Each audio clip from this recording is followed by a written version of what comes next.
Gabriel Knox sat motionless in the corner of the jail cell, his swollen face pulsing with heat beneath flickering fluorescent lights. Dried blood crusted his lip. His left eye had already ballooned shut. Every inch of his body ached from the boots, fists, and batons of men who wore the law like armor and hate like a second skin. But inside, Gabriel wasn't broken, not even close. He wasn't always a homeless man digging through dumpsters. Once he'd been a ghost in a war zone in elite US. Army Green Beret trained to kill, to vanish, to survive. And survival was exactly what he was doing now.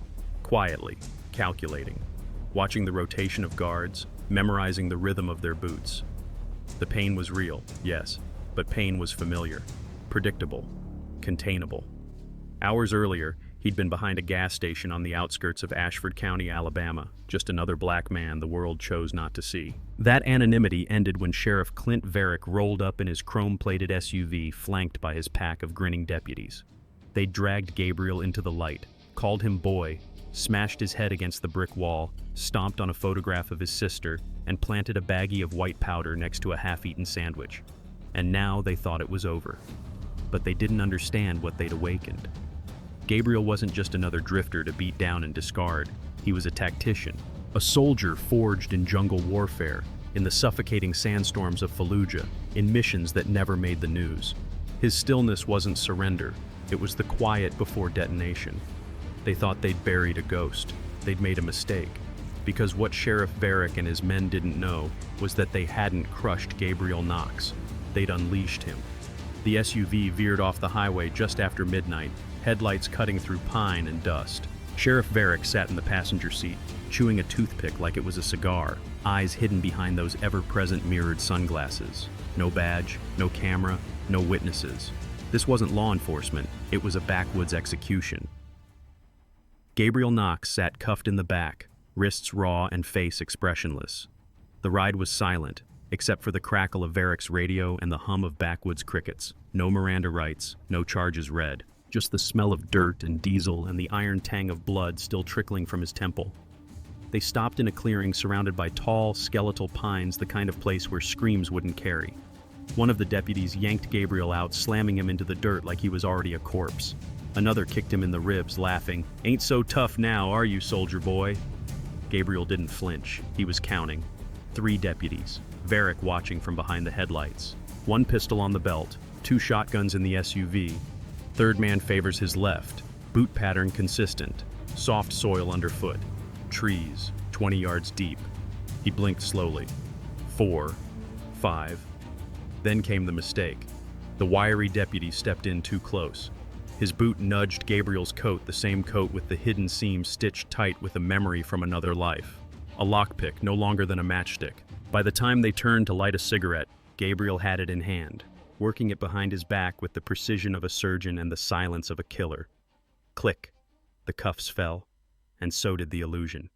Gabriel moved like a shadow, spinning, ducking, vanishing into the tree line before they could register what was happening.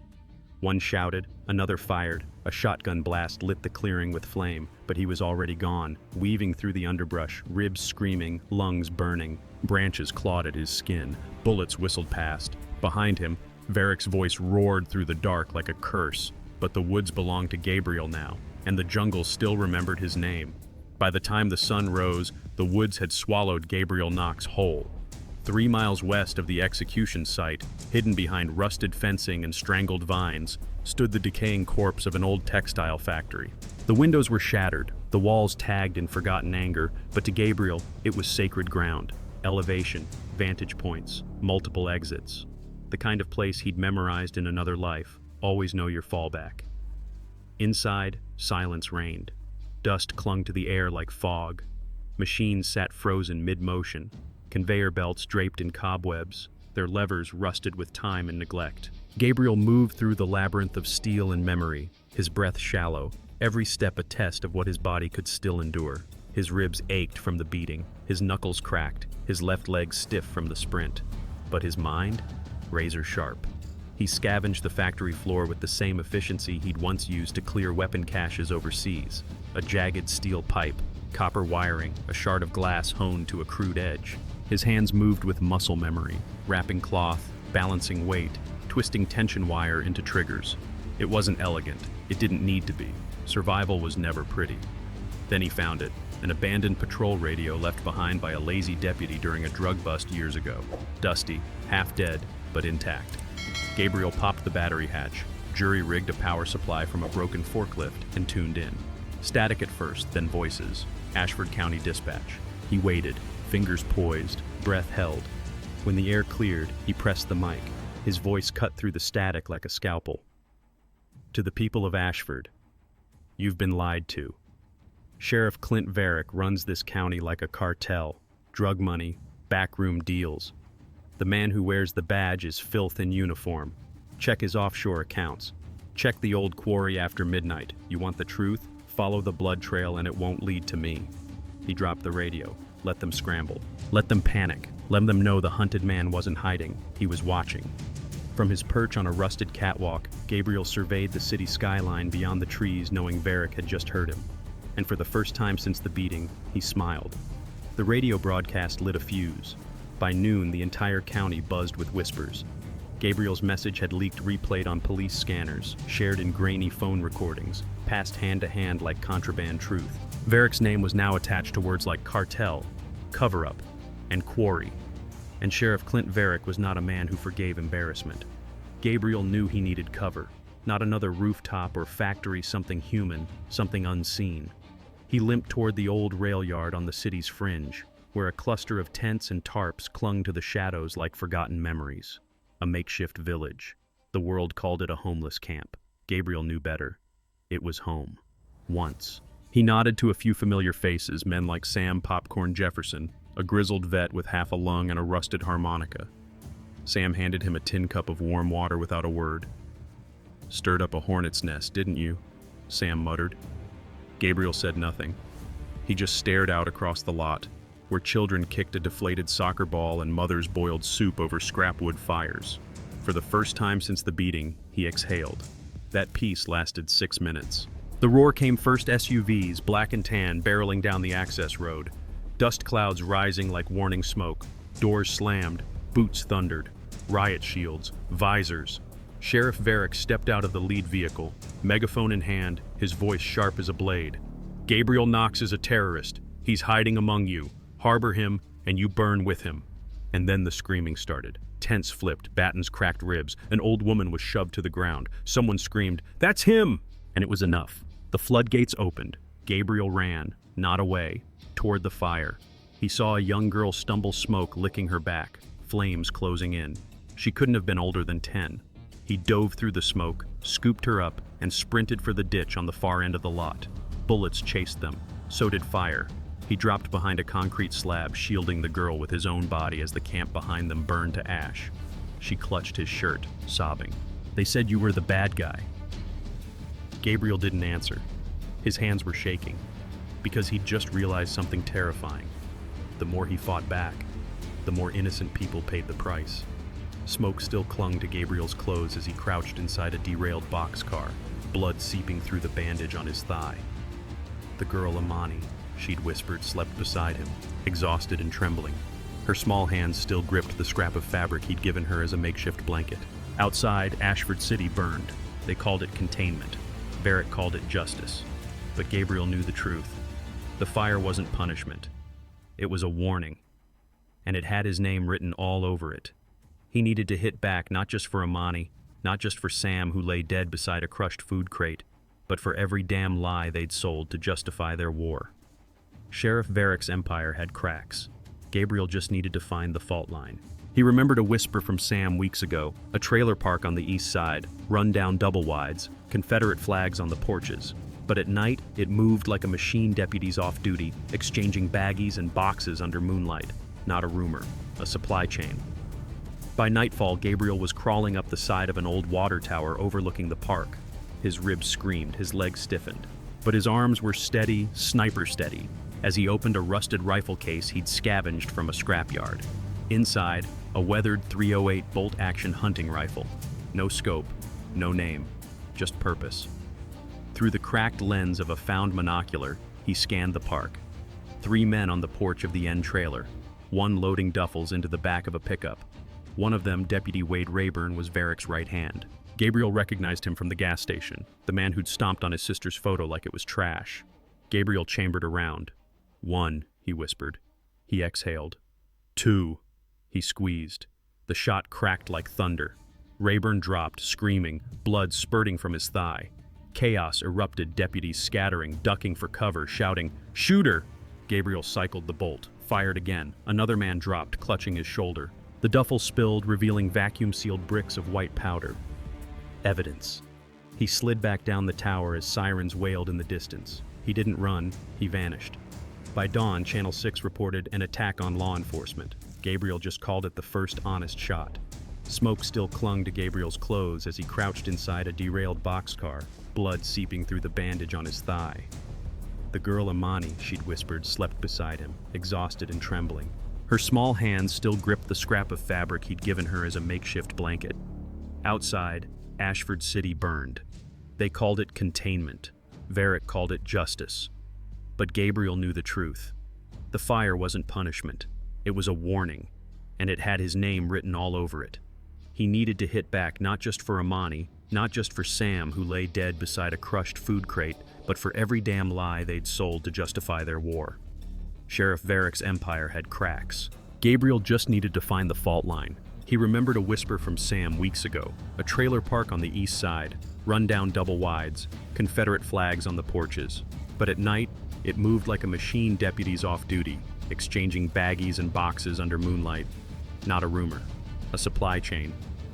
By nightfall, Gabriel was crawling up the side of an old water tower overlooking the park. His ribs screamed, his legs stiffened, but his arms were steady, sniper steady, as he opened a rusted rifle case he'd scavenged from a scrapyard. Inside, a weathered .308 bolt-action hunting rifle. No scope, no name, just purpose. Through the cracked lens of a found monocular, he scanned the park. 3 men on the porch of the end trailer. 1 loading duffels into the back of a pickup. One of them, Deputy Wade Rayburn, was Varick's right hand. Gabriel recognized him from the gas station, the man who'd stomped on his sister's photo like it was trash. Gabriel chambered around. 1, he whispered. He exhaled. 2, he squeezed. The shot cracked like thunder. Rayburn dropped, screaming, blood spurting from his thigh. Chaos erupted, deputies scattering, ducking for cover, shouting, "Shooter!" Gabriel cycled the bolt, fired again. Another man dropped, clutching his shoulder. The duffel spilled, revealing vacuum-sealed bricks of white powder. Evidence. He slid back down the tower as sirens wailed in the distance. He didn't run. He vanished. By dawn, Channel 6 reported an attack on law enforcement. Gabriel just called it the first honest shot. The rain had turned the ravine into a ribbon of sludge, but it carried Gabriel Knox just far enough. By dawn, his body was more ruined than man-bullet through the chest, rope burns circling his neck like a ghost's hand, ribs barely holding. He'd lost his rifle, lost the shiv, lost blood, but not his purpose. He limped through the back streets of Ashford City, past boarded windows and silent porches. The storm had driven people indoors. Fear kept them there. At the edge of town stood a small red brick church, its crooked steeple rising defiantly against a smoke-hazed sky. Gabriel had passed it years ago during a recon detail. Back then it had seemed like nothing. Today it felt like the last place God hadn't abandoned. He collapsed at the side door. It was Pastor Wallace Eames who found him, an older black man with silvered dreadlocks and hands that smelled of oil and prayer. "My lord," Eames whispered, easing Gabriel into the sanctuary. "They really are trying to kill you, aren't they?" Gabriel didn't answer. He didn't have to. The pews were rough, but real. The roof didn't leak. The light filtering through fractured stained glass painted his blood in holy color. Eames patched him up in silence. He didn't ask questions, just worked. Later, he brought water, a warm rag, scripture. "You're not the first man to be hunted by power, but the ones they fear the most are the ones who come back," Gabriel finished. For a moment he felt something he hadn't known in weeks. Stillness. It didn't last. The crash came at 11:14 a.m. Doors splintered. Deputies in riot gear flooded the nave, boots stomping sacred floorboards. Varick strode in behind them, sunglasses gleaming, a smirk carved into his face.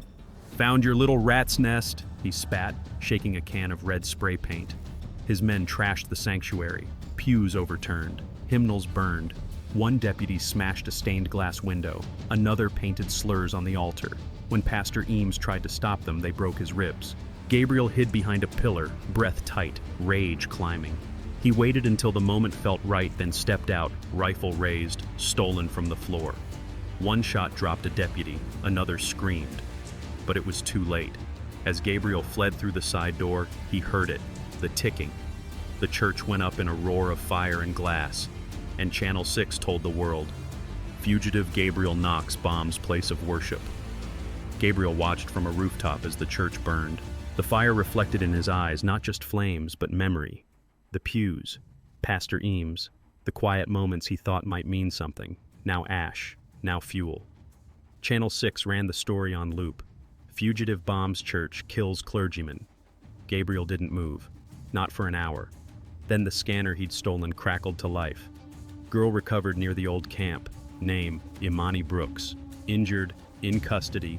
Sons of the South transferring her to secondary site. Mill compound, East Ridge. His heart stopped. Imani. She wasn't just another stray anymore. Not just another face in the fire. She was his niece Aisha's daughter, the last piece of family he had left. And they had her. He moved like a phantom through the city's edge, skirting checkpoints and patrols, bleeding through alleyways, until the trees swallowed him again. The lumber mill sat like a forgotten wound at the tree-line, rusted machines, sagging walls, and a fresh perimeter of armed militia. The Bloodstone Sons again, waiting, armed, drinking, celebrating. Gabriel crawled along the edge of the tree line until he saw her, tied to a chair, barely conscious. Blood matted her temple. Her lips moved soundlessly. He counted 6 men, 2 outside, 4 inside. He only needed 10 seconds.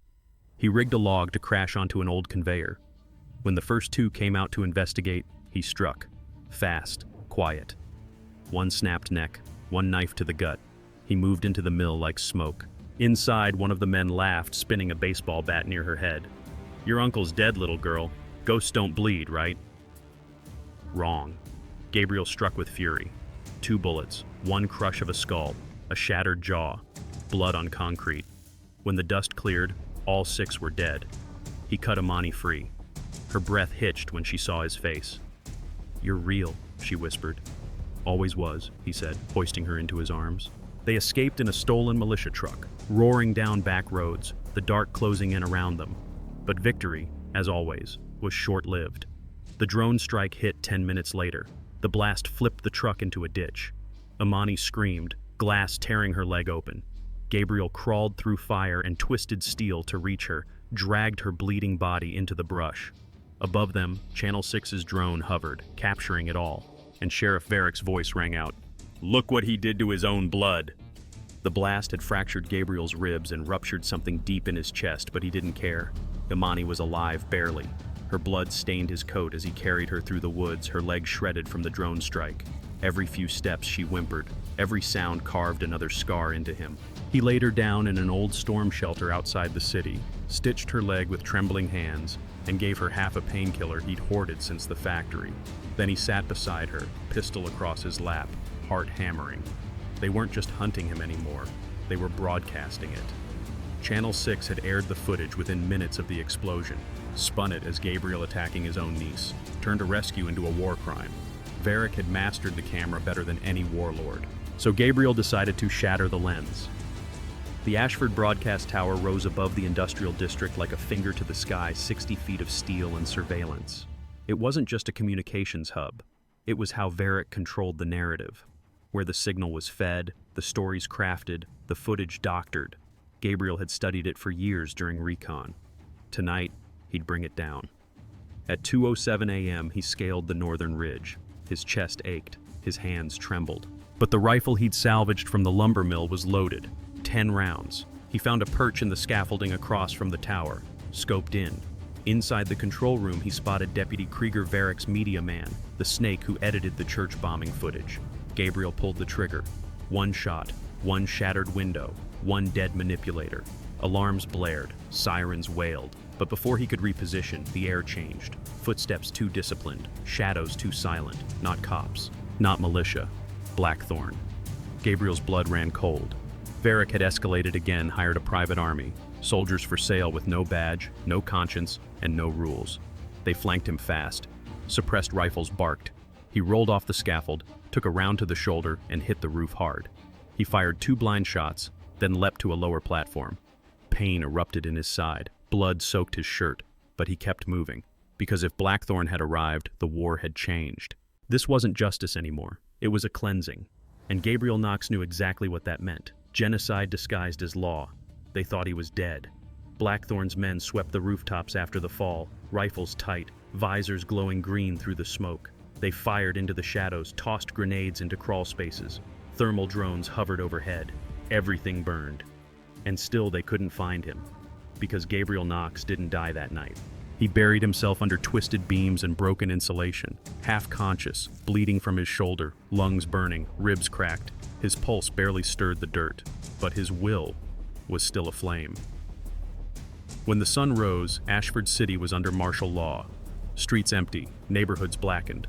Varick appeared on Channel 6 in full dress uniform, a flag behind him, sunglasses on. "The terrorist is dead," he declared. "The city is safe. His war is over." It should have been the end, but it wasn't.